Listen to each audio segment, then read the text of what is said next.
Hi there everyone and welcome back to the vlog. Today I've come up with a video idea which is all about improving efficiency.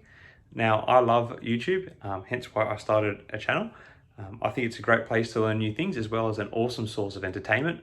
And here at my channel I try to provide both to my currently tiny but passionate audience. As someone who values efficiency, I love that you can learn about almost any topic quite fast on YouTube, which is one of the true strengths of the platform, I believe.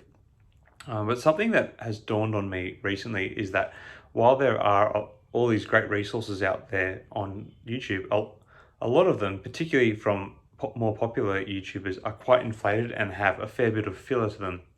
And I get why they do it. It's to maximize ad revenue due to video length, and that is fair enough. As in many cases, these people are trying to run a business, and that's their prerogative. That's what they need to do to make it happen on this platform.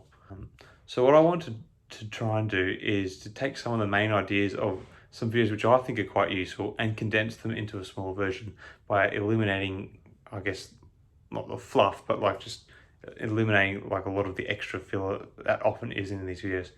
So just because I target these videos is not my way of saying that they are bad. It's quite the contrary. It's actually that I think their content is useful and has validity. I will provide a link to the original videos in the description so you can watch them as well if you like after this, or you can switch to it now, see some better production value. So for this video, I'm going to target the 15-minute video, how to come up with a YouTube name, 3 tips and mistakes to avoid by Think Media. And I'm aiming to try and condense the main ideas into about 1 to 2 minutes.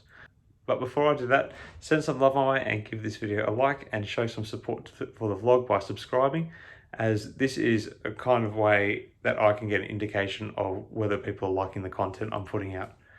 So with my shameless plug out of the way, let's get into it. So the video, how to come up with a YouTube name, 3 tips and mistakes to avoid, is by Think Media. It's about 2 years old and the video's currently got about 2 million views. The video is broken into 3 distinct sections, which they refer to as steps, and they're pretty straightforward. The first one is kind of what the name suggests. So step 1, how to come up with a name for your YouTube channel. And they gave a few different suggestions here. So they said you could use your first name and your last name. They say this is a good approach for personal brand and entrepreneurship. And they listed some names of YouTubers who use their own name. And it's a way of building value around the brand. Another way is you could actually use a brand name which is separate to your own personal name. And so you would include, and one of the tips they sort of said if you're doing this is to include the topic of your channel in your YouTube name. For example, they used Nerd Fitness, shows that this is a certain fitness niche. Another one they talked about was Epic Mealtime, a cooking channel. So you can kind of indicate what the channel's all about. They had the idea of a hybrid name. So this is a topic combined with your name. It's just often use a bit of alliteration or rhyme there. So example being something like Beauty with Brittany. A key tip was to try to make the name memorable. They call it Model the Masters. Look and copy the format of channels that are similar and successful. Quite ironic because I'm doing that right now. So step 2 was tools for coming up with a name. So they suggested a couple of online tools that you could use to help find your name if you're trying to come up with a brand name.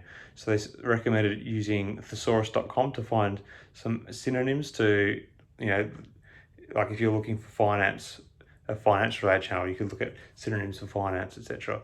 Another thing you could use is a website to help you find your domain name to see if it's available. And so there's some services that allow you to actually search for creative names. So you could just put, you could search for the adjectives related to the terms you enter. Examples of these sites were Buster Name, Nameboy, and NameMesh.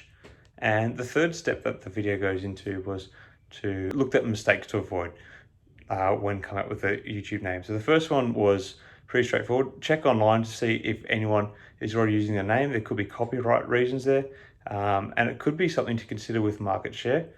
Okay, so one of the tips they sort of said there is potentially alter a name by adding an extra word. So if you try to use the name After Effects, they suggest using a name like After Effects After Effects with Austin if your name was Austin, for example. Another tip they sort of said was checking if the name is available on social media. This gives your brand a sense of unity across different platforms if you look to grow the YouTube channel into a bigger business.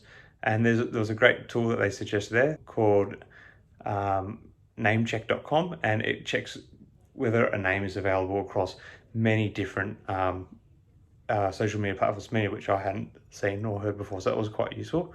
Another thing they sort of said was avoid using numbers in your name,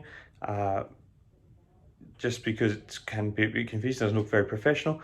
A more accurate way to say this would have been, don't use numerical characters in your name, basically. So don't have your name, like my name's Sean, S-H-A-U-N, and have a series of numbers after like 9976. The point is, it doesn't look very professional unless it's an important part of the brand name, then that's a little bit more acceptable. Another one they said is try to avoid using hard to spell names, as this is hard to search due to the spelling. So consider spelling out names verbally when plugging your social media so people know how to search. He used the example of Gary Vee, a YouTuber and social media personality. I actually don't know how to say his surname, but his surname is quite challenging. It's a big word, so he summarizes it to Gary Vee. Another point they said is don't use different names / brandings across your channels if you want to use these other channels, basically. That's the video. That's all it is. I think I covered it in about 3 minutes, and it took about 15 minutes on the platform. So if you like this video, give it a like and hit subscribe, and I'll try and cook up a few more of these little videos because I think it's a good idea to improve efficiency. Obviously this one's got a bit of my own fluff on it as I introduce the concept, but my other ones will probably only be about like 2 or 3 minutes long each. Thanks for watching. Bye.